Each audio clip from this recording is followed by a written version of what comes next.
Hi, GAZ LO REZ here, music technologist, bass player, producer, all that gumph, here with the Super Gemini for the first time. Now, I'm really excited about this because I'm a huge fan of the Super 6. In fact, I bought one and it's pride of place in my studio, something that I play daily.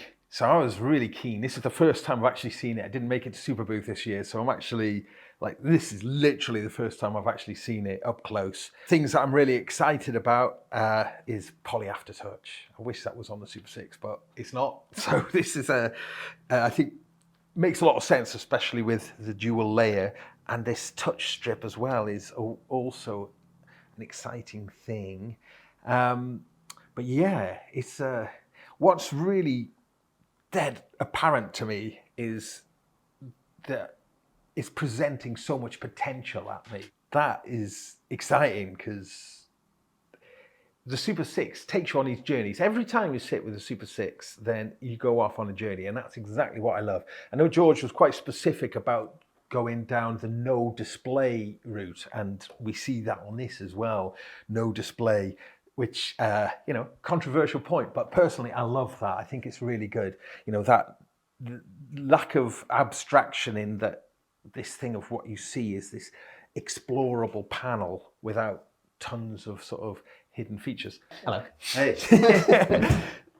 So I'm looking at things now, and I just wondered if you could actually just point out to me what's different. So I'm looking almost like is that a complete Super 6 then in that layer?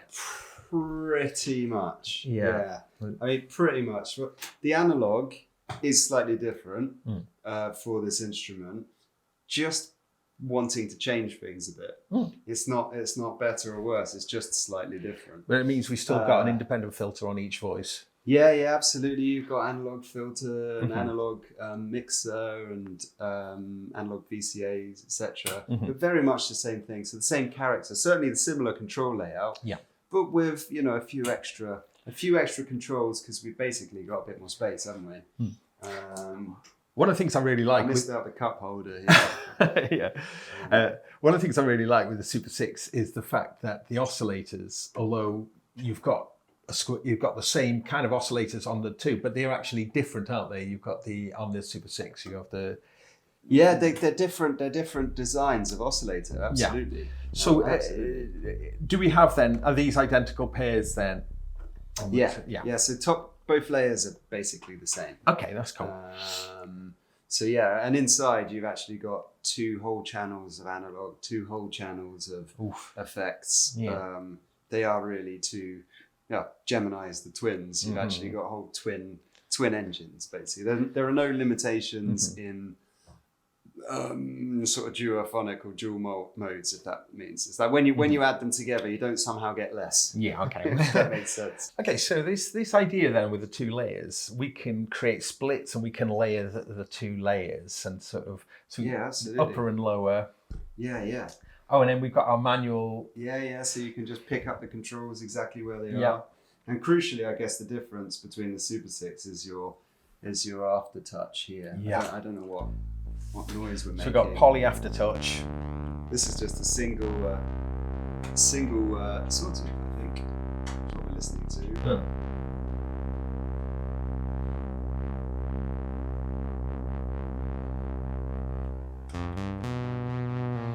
So the aftertouch obviously makes a big difference. Separate outputs for the layers, but also mix outputs as well. Yeah, mix output and the sort of master volume control here. And you've got independent level controls for the layers here. Right. And then I see we've got 2 sends here for the delay. So like a master delay and then independent sends for the... Yeah. It is actually 2 independent delays. I think what we'll do is we'll have an expert mode, which you can just turn on and off. Because I personally like just having 1 delay with 2 cents. But like things always split down the middle in our world. But when somebody says, no, I just want absolute control of everything all the time. Yeah. And in another school, which is just like, well, actually, I find sometimes the extra control a bit of a hindrance. But you see, that's one of the few controls that's like not duplicated, if you see what I mean. So you have got 2 delays, and at the moment, as it is, you've got 2 independent delay times, which is kind of fun. We actually set that up. We put a bit of delay in there, and maybe make the top layer a nice long delay, and then maybe make the bottom layer, if we've got sound in the bottom layer, maybe a really short one. Oops.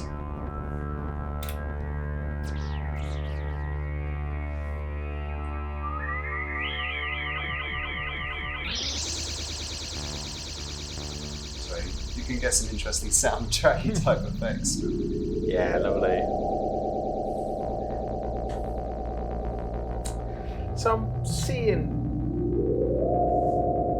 Oh yeah. I'm seeing that the navigation then is really familiar to me from the Super 6. Like most things here, and the mod matrix. I should hope so, because you're just going to get let loose on it in a minute, and we're going to record you. Yeah, see how actually rubbish I am. So a complex technical piece of equipment that you've never touched before. You're going to be made to record it publicly. Oh, don't mind. So one of the really cool features with the Super 6 is this decoupling the left and right phase, and I can see that we can do it with both. Yeah. So we could get something quite nice going on with different rates with our. Yeah. If you just play some notes and I'll fiddle around with it.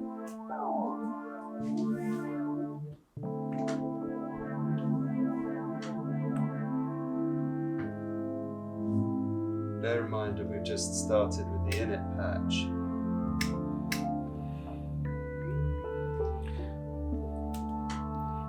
I mean, when I can be bothered, I go through the controls and set it to match what the init patch would. Should we do that quickly? Let's do it.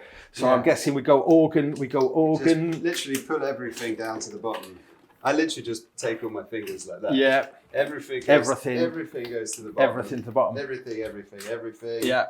And then just whack up sustain, perhaps. Amplitude. Well, actually, VCA sustain. So you just put the filter sustain. Oh, sorry, I did. So, if you just do that one, then the actual level of the thing, and then the cutoff up, and then on sawtooths. Yeah. And then you've only got 1 mixers.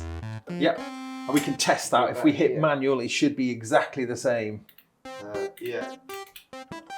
Yep. Yeah. Excellent. There you go. And you're jumping off point. Yeah. Which to be honest, it's a very sophisticated instrument, but it didn't take too long, did it? No. Yeah. And I think that's the key thing. You want to be able to go from, 80 or 90% of your sounds you want to get to in sort of like half a dozen moves. It sounds like the starting to a chess game, doesn't it? Yeah. I'm doing this particular opener. This opener. Well, let's see if we can get to checkmate then. 20 voice then. Yeah. So rather than I was thinking it would be 24 voice. Yeah. What's that? I mean, how many voices do you want, guys? I tell you what, if I made 24 voices, you'd be like, well. I was only merely thinking really, that. It's 32. Don't you really want 32? Like, I mean, it's for engineering reasons. I always think that, like, I could almost do a little, like, I'm not going to get into a lecture about how I see Montez. I think part of the problem with a lot of technology we have these days is that things are just done. We've almost got limitless capability. You can have about 50 plugins on one track and tweak it, but sometimes actually the best engineering, in my mind, just by opinion, is the one that's balanced to what you want to do. Yeah. So having neither too many nor too few. Basically, if you haven't got slightly too few voices once in a while, you've probably got too many most of the time. So, this. All right. If you're not careful with an instrument like this, you get carried away and it becomes overwhelming and it becomes too expensive. 20 voices. I suppose if you're doing a split though, and you're running it binaurally, or 5. Then you're down to 5 and 5. And which? Yeah. So what we've done is we've tried to be very clever about how we assign the voices though as well. So I've been playing around. This is actually for the Super 6. It's going to go in the Super 6 first. We've got a smart new method of choosing which voices are reallocated. So it's very, very hard to actually figure out that you've run out of voices on the new implementation that we've built. Okay, clever. I'll let you play around on that on your Super 6 and let me know how you get on. Okay. But yeah, to be honest, if you want lots and lots of voices, put it in 20 voice mode. You know, if you want lots and lots of depth, put it in dual mode, binaural. So it's kind of like flexible. Okay. But, let's talk about this strip then. So, because I think this is quite interesting. This ribbon, it's sort of a bit bigger than I've seen before, sort of in terms of. Oh, it's got to be. Yeah, we had this specially made for us. Right. Oh, right. It is. Because if you think about that bit, it's got to be that bit size, hasn't it? So you've got to be able to do that, basically. But obviously, it lets you bend. So it's all proportional then? Yeah. And where's the control system for that? Is this the destination? Where are we looking? So you've got a switch here. Oh, there's your upper, switch. lower, both. Oh, okay. Great. Yeah. And so...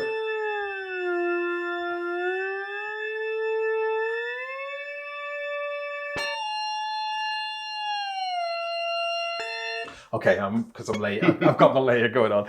So I suppose we can set the split point. Yeah. And so what we do, we'd hold it and hit a split point. Yeah. That's what you do. So it's like that. And so if I go down here, let's give that one an octave. Yeah, like that. Yeah. So this would be my top layer. Yeah. This is my lower layer here. Yeah. Okay, the colours are really helpful, aren't they? Yeah, sort of at a glance. At a glance, yeah. Great. Okay, so this is exactly the sort of situation I could just like work on what I would do like with my Super 6 here, and then I've got another one to do here. Yeah. That's great for building up. I mean, should we sort of like build something up? Yeah, let's do it. You playing on it. Yeah. So yeah, if you hold some notes at the top, you've got an interesting keys, unless you want to play organ. It's just like What sort of thing do you want, Gaz? Well, I like, one of the things I really love with my Super 6 is those kind of almost sort of electric piano sort of tones, soft, round, and like really nice. Okay, what I would do, let's start with the single. If you want a simple electric piano from our starting off point, you want to go the simplest way, super modes off, simple bit of envelope here, little bit of piano. Once the piano envelope is about that, something, I think, slightly reduced release, maybe the same on here, some key tracking, no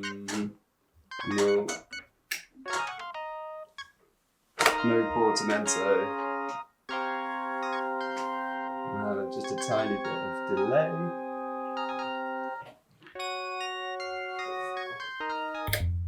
Oh, there we go. Oh, there we go. It's quite piano-y, isn't it?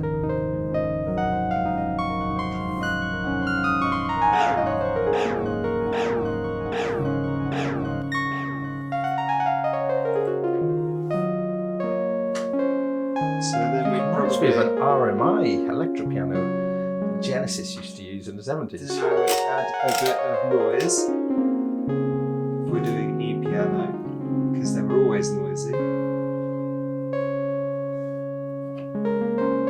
I got a loud noise setting? Yeah.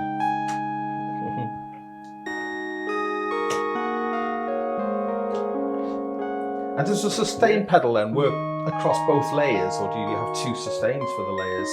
The sustain pedal will have, you've got two pedals or one pedal, depending on your mode, but there's two pedal inputs for two sustains. That's quite nice, guys. Yeah. And then if we give you a little bit of amplitude variation,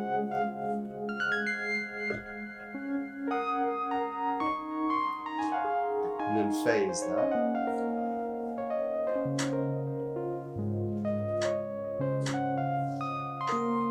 Yeah. So these are all sounds that you've heard before, but in a presentation that you're not used to. So the sound has a certain kind of quality to it. Quality is a controversial word, but it has a character to it that you won't have heard before. So it's at once familiar, but also, kind of new. It's got that really nice, inviting, warm bottom end. The Super 6 has got. Try articulating one note now.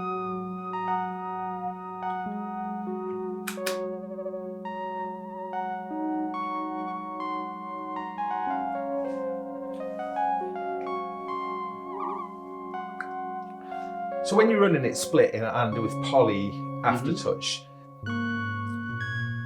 both layers can be sending poly aftertouch. Yes, yeah, absolutely. With independent controls here by your left hand. So why don't we build you up now? Yeah. You release. Let's put on the bottom. You keep playing, Gaz. Okay. On the bottom, I'm going to build up another sound. Oops. The sound you're going to have here.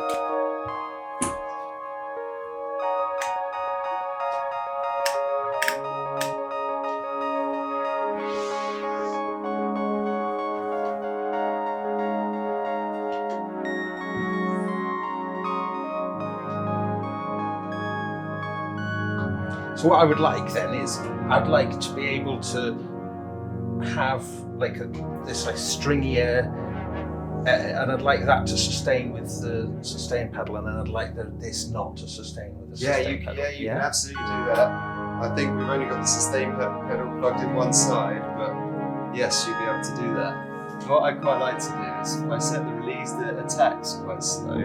Let me just play, I'll show you. And you should be able to.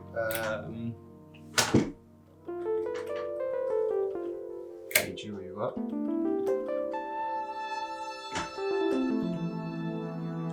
Do you see what I mean? I find that's a nice way of playing. Yeah.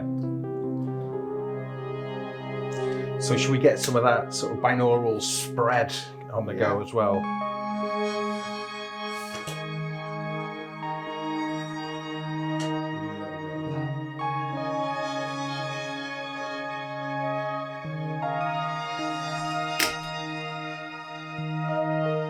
That should give you a nice wide stereo sound, which is a mixture of your keys on the top.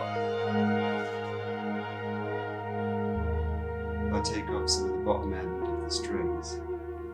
I was wondering how much you were influenced by having the desktop module and the keyboard of the Super 6, because I've seen you perform like that, and this feels like to be like that in a way.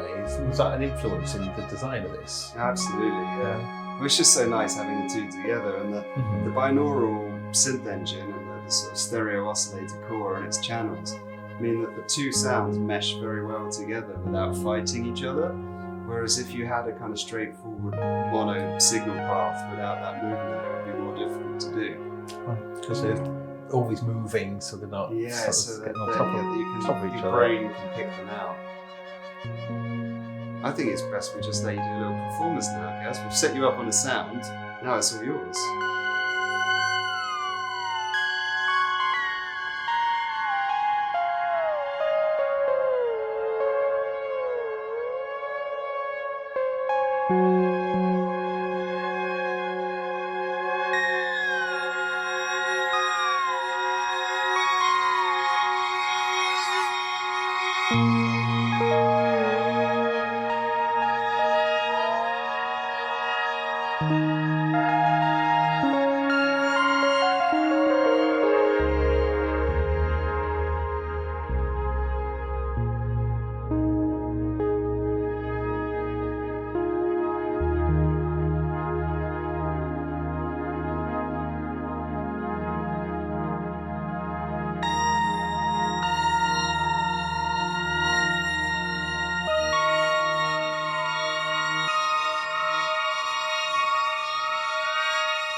Love it. Love it. Yeah. So I think it's really lovely knowing that you can just get the different expressivity, being able to just do these little things. I was enjoying little things like that are really fun, but also the poly aftertouch, being able to dig in and sort of feel that allows that expressivity to come out, which is very immersive, and then that's what gives you that. Oh, it's very playable. It's a lovely key bed. One thing I love with the Super 6, and it's true of this, is it's fast. It's a fast, even though I've got slow attacks on here, it's just responsive. Everything is responsive, and the controls are responsive. I know that it doesn't do pickup, it does instant jump, which is a thing that some people like. I personally really like that, because when I go to my control, it just instantly becomes what you want it to be. So I think that helps with that sort of immersiveness. And it's just this warm, lovely, warm quality as well. It just gives it that. There's a direct connection. There's a connection between the person and the instrument. And I don't think you can ask for more than that out of a keyboard. It's nice going to 61 as well. I'm used to the 49 keys. I think it makes a lot of sense with the dual layer. And it feels, I think a 73 or something would be just, I don't know, this feels just right size-wise as well. Yeah, it's lovely.